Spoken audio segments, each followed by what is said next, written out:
तुम्ही पाहत आहात MCN न्यूज मराठी।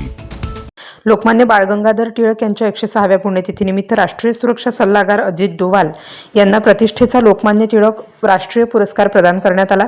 केंद्रीय गृहमंत्री अमित शाह यांच्या हस्ते हा पुरस्कार देण्यात आला। केंद्रीय गृहमंत्री अमित शाह यांनी लोकमान्य टिळकांचे राष्ट्रवाद, शिक्षण, पत्रकारिता आणि समाज जागृतीतील योगदान अधोरेखित करत त्यांचे विचार आजही विकसित भारताच्या निर्मितीसाठी प्रेरणादायी असल्याचे सांगितलं। अजित डोवाल यांनी देशाच्या अंतर्गत व बाह्य सुरक्षेसाठी दिलेले योगदान उल्लेखनीय असून राष्ट्रीय सुरक्षेला बळकटी देण्यात त्यांची महत्त्वपूर्ण भूमिका असल्याचं त्यांनी नमूद केलं। मुख्यमंत्री देवेंद्र फडणवीस यांनी अजित डोवाल यांचा सन्मान हा राष्ट्रसेवा, राष्ट्रवाद आणि समर्पणाचा गौरव असल्याचं सांगितलं।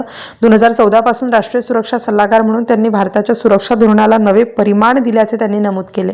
पुरस्कार स्वीकारताना अजित डोवाल यांनी लोकमान्य टिळकांचे विचार आजही तितकेच प्रेरणादायी असल्याचे सांगत युवकांनी समर्पण, त्याग आणि कर्तव्य भावनेने विकसित भारताच्या उभारणीत सहभागी व्हावे असे आवाहन केले। या कार्यक्रमाला उपमुख्यमंत्री एकनाथ शिंदे, उपमुख्यमंत्री सुनेत्रा अजित पवार, केंद्रीय राज्यमंत्री मुरलीधर मोहोळ, उच्च व तंत्र शिक्षण मंत्री चंद्रकांत पाटील, मराठी भाषा मंत्री उदय सामंत, नगरविकास राज्यमंत्री माधुरी मिसाळ, डॉक्टर रोहित टिळक यांच्यासह अनेक मान्यवर उपस्थित होते। MCN न्यूज मराठीकरिता कृष्णमूर्ती जगताप, बारामती।